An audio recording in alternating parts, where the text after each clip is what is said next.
कर्ण और अर्जुन के अंतिम निर्णायक युद्ध को धर्म युद्ध भी कहा गया है। यह युद्ध सत्य और न्याय के लिए लड़ा गया और ये द्वापर युग में लड़े सबसे महानतम युद्धों में से एक था। चलिए कर्ण पर्व के अनुसार इस युद्ध की व्याख्या करते हैं। आप सबको हमारा नमस्कार। अगर आपने अभी तक हमारे चैनल को सब्सक्राइब नहीं किया है तो जल्दी से कर लें और बेल आइकन दबा दें ताकि हमारे हर वीडियो की जानकारी आपको सबसे पहले मिले। शंखों की गंभीर ध्वनि के साथ ही दोनों नरश्रेष्ठ वैकर्तन कर्ण और अर्जुन युद्ध के लिए एक दूसरे की ओर बढ़े। दोनों महाबली आगे बढ़कर अपने महान अस्त्रों द्वारा एक दूसरे पर आघात करने लगे। बाणों के आघात से उन दोनों के शरीर, सारथी और घोड़े क्षत विक्षत हो गए और वहां कटु रक्त रूपी जल का प्रवाह बह रहा था। चतुरंगिनी सेनाएं अर्जुन और कर्ण के उस युद्ध में भय के कारण आश्चर्यजनक रूप से कांपने लगी। कौरव और पांडव दोनों पक्ष के सैनिक उन दोनों को एक दूसरे का वध करने के लिए प्रेरित कर रहे थे। तदंतर वहां कर्ण ने पहले विशाल बाणों द्वारा अर्जुन को बींध डाला। तब अर्जुन ने भी तीखी धार वाले 10 बाणों से कर्ण की कांख में प्रहार किया। कर्ण और अर्जुन दोनों उस युद्ध में एक दूसरे को क्षत विक्षत करने लगे। अर्जुन ने कई घातक बाणों को कर्ण की ओर चलाया पर सभी को कर्ण ने नष्ट कर दिया। तब इंद्र कुमार अर्जुन ने कर्ण पर शत्रुनाशक आग्नेय अस्त्र का प्रयोग किया। इससे वहां समस्त योद्धाओं के वस्त्र जलने लगे। कपड़े जल जाने से वे सब के सब वहां से भाग चले। कर्ण ने उस आग्नेय अस्त्र को उद्दीप्त हुआ देखकर रण क्षेत्र में उसकी शांति के लिए वरुणास्त्र प्रयोग किया और उसके द्वारा उस आग को बुझा दिया। तत्पश्चात अर्जुन ने गांडीव धनुष,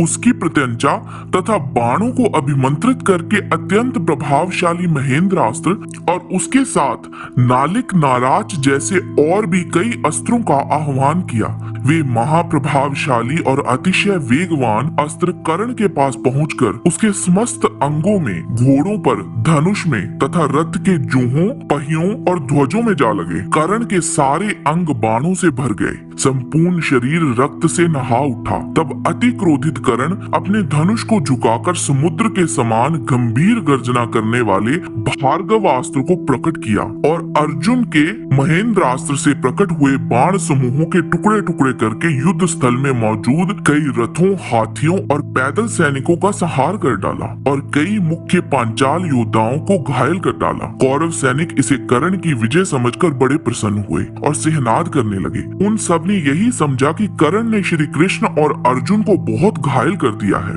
रणभूमि में कर्ण द्वारा अर्जुन के उस अस्त्रों को नष्ट हुआ देखकर भीम क्रोधित हो उठा। अतः वह बोला, अर्जुन तुमसे तो देवता भी नहीं जीत सके थे, काल के दानव भी नहीं परास्त कर सके थे तुम्हें। तुम साक्षात भगवान शंकर की भुजाओं से टक्कर ले चुके हो, तो भी इस सूत पुत्र ने तुम्हें पहले ही 10 बाण मारकर कैसे बीन डाला। तुमने जिस धैर्य से खांडव वन में अग्नि देव को ग्रास समर्पित करते हुए समस्त प्राणियों पर विजय पाई थी, उसी धैर्य के द्वारा सूत पुत्र को मार डालो। श्री कृष्ण भी अर्जुन से बोले, तुमने अब तक जितने वार प्रहार किए हैं उन सब में कर्ण ने तुम्हारे अस्त्र को अपने अस्त्रों द्वारा नष्ट कर दिया है। वीर, आज तुम पर कैसा मोह छा रहा है? तुम सावधान क्यों नहीं होते? देखो, ये तुम्हारे शत्रु कौरव अत्यंत हर्ष में भरकर सिहनाद कर रहे हैं। तुमने जिस धैर्य से घोर राक्षसों का, उनके माया में तामस अस्त्र तथा दंबोदव नाम वाले असुरों का युद्ध स्थलों में विनाश किया है, उसी धैर्य से आज तुम कर्ण को भी मार डालो।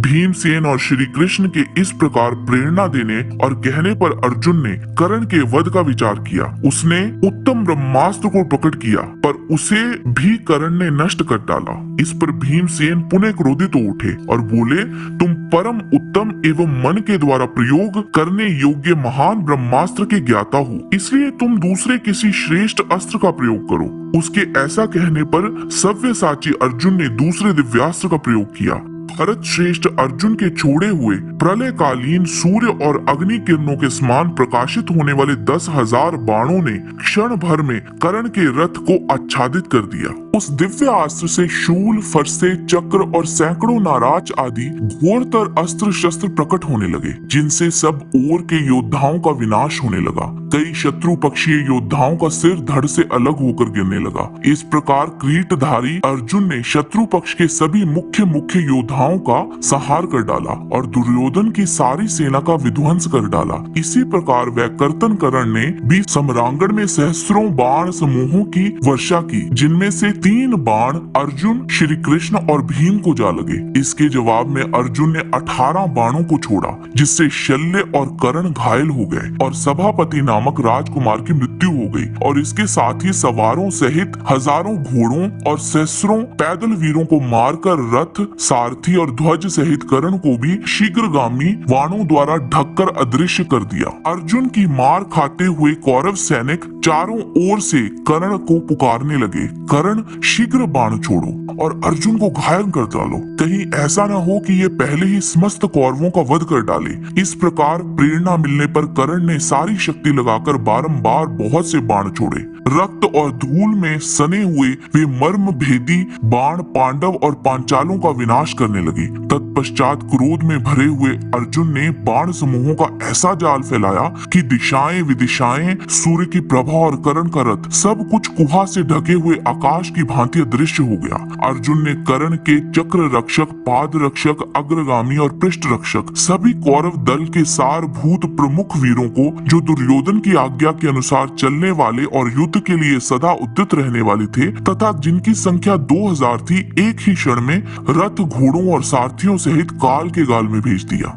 युद्ध में तत्पर उन दोनों वीरों को देखकर देवता, ऋषि, गंधर्व, यक्ष और पितर आदि सभी हर्ष में भरकर उनकी प्रशंसा करने लगे। उस समय घमासान युद्ध में जब रथ, घोड़े और हाथियों द्वारा सारा भूतल रौंदा जा रहा था, उस समय पाताल निवासी अश्वसेन नामक नाग, जिसने अर्जुन के साथ बैर बांध रखा था, कर्ण तथा अर्जुन का वह संग्राम देखकर बड़े वेग से ऊपर की ओर उछला। वह बाण का रूप धारण करके कर्ण के तरकश में घुस गया। जब किसी तरह कर्ण युद्ध में अर्जुन से बढ़कर पराक्रम ना दिखा सका और अर्जुन ने अपने बाणों की मार से उसे अत्यंत संतप्त कर दिया। बाणों के आघात से सारा शरीर क्षत विक्षत हो जाने के कारण कर्ण ने उस सर्प मुख बाण के प्रहार का विचार किया। कर्ण युद्ध में सब्यसाची अर्जुन का मस्तक काट लेना चाहता था। उसका चलाया हुआ वे प्रज्वलित बाण ऐरावत कुल में उत्पन्न अश्वसेन ही था। कर्ण को भी यह मालूम नहीं था कि मेरे इस बाण में योग बल से नाग घुसा बैठा है। तभी शल्य ने कहा, कर्ण,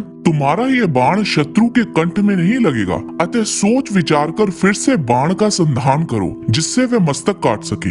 यह सुनकर वेगशाली कर्ण के नेत्र क्रोध से लाल हो गए। उसने मद्र राज शल्य से कहा, कर्ण 2 बार बाण का संधान नहीं करता, मेरे जैसे वीर कपट पूर्वक युद्ध नहीं करते हैं। उस प्रज्वलित बाण को बड़े वेग से आते देखकर भगवान श्री कृष्ण घोड़ों को घुटनों के बल झुका दिया। कर्ण का चलाया हुआ वह सर्प मुख बाण रथ नीचा हो जाने के कारण अर्जुन के मुकुट में जा लगा। कर्ण के हाथों से छूटा हुआ वह अग्नि और सूर्य के समान तेजस्वी बहुमूल्य बाण पुनः कर्ण के तरकश में घुसना ही चाहता था कि कर्ण की दृष्टि उस पर पड़ गई। कर्ण ने उससे पूछा, ऐसा भयानक रूप धारण करने वाले तुम हो कौन? तब नाग ने कहा, अर्जुन ने मेरा अपराध किया है। मेरी माता का उनके द्वारा वध होने के कारण मेरा उनसे वैर हो गया है। तुम मुझे नाग ना समझो। यदि साक्षात वज्रधारी इंद्र भी अर्जुन की रक्षा के लिए आ जाएं, तो भी आज अर्जुन को यमलोक में जाना ही होगा। इतना कहकर कर्ण ने उस नाग से कहा, मेरे पास सर्प मुख बाण है और मेरे मन में अर्जुन के प्रति पर्याप्त रोष भी है, अतः मैं स्वयं ही पार्थ को मार डालूंगा। तुम सुख पूर्वक यहाँ से पधारो। वह नागराज रोष पूर्वक उसके इस वचन को सहन ना कर सका। उस उग्र सर्प ने अपने स्वरूप को प्रकट कर पार्थ के वध के लिए स्वयं ही उन पर आक्रमण किया। तब भगवान श्री कृष्ण ने युद्ध स्थल में अर्जुन से कहा, यह विशाल नाग तुम्हारा वैरी है, तुम इसे मार डालो। तब अर्जुन ने उत्तम धार वाले 6 बाणों द्वारा आकाश में तिरछी गति से उड़ते हुए उस नाग के टुकड़े टुकड़े कर डाले और वह पृथ्वी पर गिर पड़ा। तदंतर कर्ण ने 3 भयानक बाणों द्वारा युद्ध स्थल में श्री कृष्ण के हाथ में चोट पहुंचाई और अर्जुन को भी 7 बाणों से बींध डाला। तत्पश्चात अर्जुन ने इंद्र के वज्र तथा अग्नि के समान प्रचंड वेगशाली 17 घोर बाण कर्ण पर छोड़े। वे भयानक वेगशाली बाण कर्ण को घायल करके पृथ्वी पर गिर पड़े। इससे कर्ण कांप उठा, फिर भी यथाशक्ति युद्ध की चेष्टा कर दिखाता रहा। उसने बल पूर्वक धैर्य धारण करके ब्रह्मास्त्र प्रकट किया। यह देख अर्जुन ने भी इंद्रास्त्र को अभिमंत्रित किया। दोनों भयंकर अस्त्र आपस में भिड़कर निष्क्रिय हो गए। कर्ण अपने अस्त्रों द्वारा सव्यसाची अर्जुन के अस्त्रों का निवारण करके उन सबको नष्ट कर दिया और अपने पराक्रम का प्रदर्शन करते हुए उस समय वे अर्जुन पे हावी हो गया। तब श्री कृष्ण ने अर्जुन को कर्ण के अस्त्र से पीड़ित हुआ देखकर कहा, पार्थ, आम अस्त्र छोड़ो और उत्तम अस्त्रों का प्रयोग करो और आगे बढ़े चलो। तब अर्जुन ने रौद्रास्त्र का आह्वान किया, पर इतने में ही श्राप के कारण धरती ने कर्ण के रथ के पहिए को धस लिया। यह देखकर कर्ण शीघ्र ही रथ से उतर पड़ा और उद्योग पूर्वक अपनी दोनों भुजाओं से पहिए को थाम कर उसे ऊपर उठाने का विचार किया। कर्ण ने उस रथ को ऊपर उठाते समय ऐसा झटका दिया कि 7 द्वीपों से युक्त पर्वत, वर्ण और काननों सहित सारी पृथ्वी चक्र को निगले हुए ही 4 अंगुल ऊपर उठ गई। रोषोवेश से युक्त अर्जुन की ओर देखकर इस प्रकार बोला, महाधनुर्धर कुंती कुमार, 2 घड़ी प्रतीक्षा करो जिससे मैं इस फंसे हुए पहिए को पृथ्वी के तल से निकाल लूं। तुम कपट पूर्ण बर्ताव का परित्याग करो। कुंती कुमार, जिस मार्ग पर कायर चला करते हैं उसी पर तुम भी न चलो, क्योंकि तुम युद्ध कर्म में विशिष्ट वीर के रूप में विख्यात हो। पांडुनंदन, तुम्हें तो अपने आप को और भी विशिष्ट ही सिद्ध करना चाहिए। तुम लोक में महान शूरवीर और सदाचारी माने जाते हो, युद्ध के धर्मों को जानते हो। जिसने हथियार डाले हों उस पर वार नहीं करते। जब तक मैं इस फंसे हुए पहिए को निकाल रहा हूँ तब तक तुम रथारूढ़ होकर भी मुझ भूमि पर खड़े हुए को बाणों की मार से व्याकुल ना करो। पांडुपुत्र, मैं वसुदेव नंदन श्री कृष्ण अथवा तुमसे तनिक भी डरता नहीं हूँ। तुम एक क्षत्रिय के पुत्र हो, एक उच्च कुल का गौरव बढ़ाते हो, इसलिए तुमसे ऐसी बात कहता हूँ। पांडव, तुम 2 घड़ी के लिए मुझे क्षमा करो। उस समय रथ पर बैठे हुए भगवान श्री कृष्ण ने कर्ण से कहा, अब यहाँ तुम्हें धर्म की याद आ रही है, अपने किए हुए कुकर्मों की नहीं। कर्ण, जब तुमने तथा दुर्योधन, दुशासन और सुबल पुत्र शकुनी ने रजस्वला द्रौपदी को सभा में बुलवाया था, उस समय तुम्हारे मन में धर्म का विचार नहीं उठा? याद है ना तुमने द्रौपदी से क्या कहा था? पांडव अब खत्म हो गए हैं, अब तू किसी दूसरे पति का वर्ण कर ले। जब तुम ऐसी बात कहते हुए गजगामिनी द्रौपदी को निकट से आंखें फाड़ फाड़ कर देख रहे थे, उस समय तुम्हारा धर्म कहाँ चला गया था? जब कौरव सभा में जुए के खेल का ज्ञान ना रखने वाले राजा युधिष्ठिर को शकुनी ने जानबूझकर छल पूर्वक हराया था, उस समय तुम्हारा धर्म कहाँ चला गया था? कर्ण, वनवास का 13 वर्ष बीत जाने पर भी जब तुमने पांडवों का राज्य उन्हें वापस नहीं दिया, उस समय तुम्हारा धर्म कहाँ चला गया था? जब राजा दुर्योधन ने तुम्हारी ही सलाह लेकर भीमसेन को जहर मिलाया हुआ अन्न खिलाया था, उन्हें सर्पों से डसवाया था, उस समय तुम्हारा धर्म कहाँ गया था? राधानंदन, लाक्षा भवन के भीतर सोए हुए कुंती कुमारों को जब तुमने जलाने का प्रयत्न कराया था, उस समय तुम्हारा धर्म कहाँ गया था? जब युद्ध में तुम बहुत से महारथियों ने मिलकर बालक अभिमन्यु को चारों ओर से घेर कर मार डाला था, उस समय तुम्हारा धर्म कहाँ चला गया था? यदि उन अफसरों पर धर्म याद नहीं आया तो आज यहाँ सर्वथा धर्म की दुहाई देकर तालू सुखाने से क्या लाभ? अब यहाँ धर्म के कितने ही कार्य क्यों न कर डालो, तथापि जीते जी तुम्हारा छुटकारा नहीं हो सकता। पांडव अपना अधिकार और अपना राज्य अपने दम पर पुनः प्राप्त कर लेंगे। उस समय भगवान श्री कृष्ण के ऐसा कहने पर कर्ण ने लज्जा से अपना सिर झुका लिया, पर तुरंत ही बड़े वेग से वह पुनः अर्जुन से युद्ध करने को तैयार हो गया। कर्ण ने अर्जुन पर ब्रह्मास्त्र का प्रयोग करके बाणों की झड़ी लगा दी और पुनः रथ को उठाने का प्रयत्न किया। तब पांडुपुत्र अर्जुन ने ब्रह्मास्त्र से ही उसके अस्त्र को दबाकर उसके ऊपर बाणों की वर्षा प्रारंभ कर दी और उसे अच्छी तरह घायल कर दिया। तदंतर कुंती कुमार ने कर्ण को लक्ष्य करके दूसरे आग्नेय अस्त्र का प्रयोग किया, जो अपने तेज से प्रज्वलित हो उठा, परंतु कर्ण ने वारुणास्त्र का प्रयोग करके उस अग्नि को बुझा दिया। साथ ही संपूर्ण दिशाओं में मेघों की घटा गिर आई, सब ओर अंधकार छा गया। पराक्रमी अर्जुन इससे विचलित नहीं हुए,